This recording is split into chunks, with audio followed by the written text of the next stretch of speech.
I haven't been using social media for since I was 14 years old. The reasons why is because one, it made me extremely anxious. And looking back, I think the reason for it is because it took away a lot of my free time to really learn new hobbies and have a lot of the meaningful stuff in life, the good substance. Looking back, it's probably one of the best decisions that I ever made in my life. And I think it really changed the trajectory of my life into a different path that if I hadn't done that, I think I would be a very different person right now. Social media doesn't only take away your time, it reshapes how you think about the world.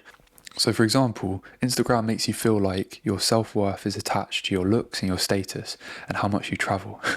And then TikTok, we all know that one's bad. I'm going to skip that one. And then Snapchat makes you feel like your friendship, have true friendship, you have to be constantly communicating with other people. And YouTube makes you feel like you're taking action when you're really not. Twitter makes opinions and things oversimplified just for engagement. And these things reshapes our brains, and I don't think in a great way. So I'm going to share how I would approach quitting it now if I was restarting, and hopefully it can help you. But I think the first step you need to identify is get a journal.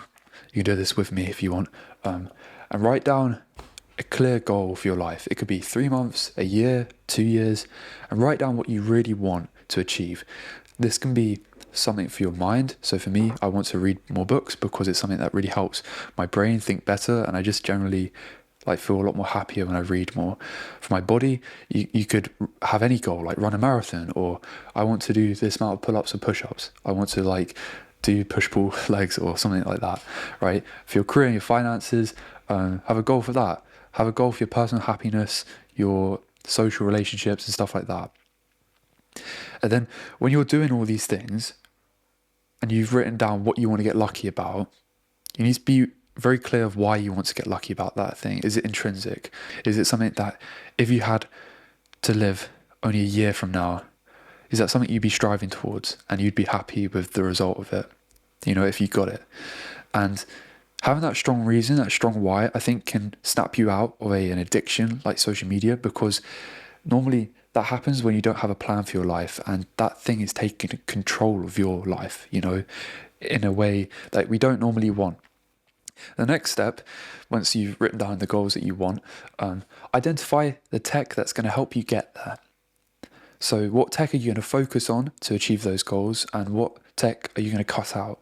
When I have nothing to do, what do you do, And for me, that's just opening up a book and reading it. And that makes me feel happier. And having something to replace it with, and being very clear with the technology that you're focusing on to get towards that goal. So for example, if you're wanting to learn guitar, which I play a lot of guitar, and YouTube's a great source of information for that, because there's so many good YouTubers that teach you how to learn guitar, right? But YouTube can be a bad thing when you're watching just stuff like entertainment purposes and not true value and true knowledge to actually learn and improve your life. So finding a balance between things that are going to help you and things that will not. The next step I would say is recommending to read Atomic Habits generally, because I think that book can really help you create a good habit and replace the addiction of social media with something better. And the biggest step for me was, even though you've just written down the goals that you want in the next 1 or 2 years, right? You need to find a system in order to get there. And for me, what helps is measuring everything and finding a way to track that. And you might not want to do this, but just live your whole life on the calendar, right? Because when it comes to social media, I know myself that I would never have put down 4 hours of time binge watching Netflix or YouTube or something, right? If you really want to achieve the person that you want to become, you're going to have to sacrifice that, and you're going to have to put time into something else, like learning a hobby, pushing yourself vigorously with your mind or your body, or spending time in real life with people, and sacrificing and helping others. And by doing that, you can create a way of realizing what makes you feel good and bad. And when you reflect on your daily routine, it really helps you build a day that you want to have and you can wake up to, and you feel really proud of yourself.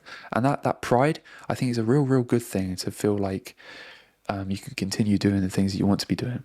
Create a daily routine that you can stick to and makes social media a massive distraction and makes it so unsatisfying that it's like, why the hell would I want to spend my time with this right now? I'm on a mission. I've got my plan. These are my goals that I really want to achieve in the next 2 years. And imagine, like, I know it's like really morbid, but imagine you're going to die in those 2 years, and like that gives you more purpose because it makes you realize that our time here in the world is so precious.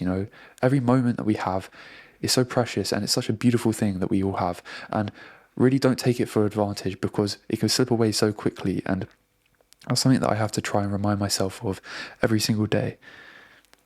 And we always say that with any addiction, you want to replace it with action, right? And with self-help, with productivity, the biggest solution to everything is action, right? Make it so small, so easy. Try and make ways to make it fun, okay? Because you're battling with things that are so addicting, right? And for me, that really helps to just remind myself that the only thing that matters in life is action, right? If you show up and you do the right thing, that's all that matters. You don't have to do it the best way. You don't have to do anything else but just show up and do the work, okay? And for me, that's all that matters in life. So make your default action something, okay? When you're standing in the queue, all right, in line, don't just jump onto social media. Find something else to replace it with. It could be anything that you want. It could be reviewing Anki flashcards. It could be journaling on your phone, asking ChatGPT questions, or it could just be sitting there with your thoughts and really deeply reflecting on all of this. If you want to support me, please subscribe to my Substack below, where I give a free list of impactful books that I've read, and I think that's probably the biggest thing that's helped me is reading more and journaling more. Hope you have a beautiful rest of your week, and I'll see you all in the next one.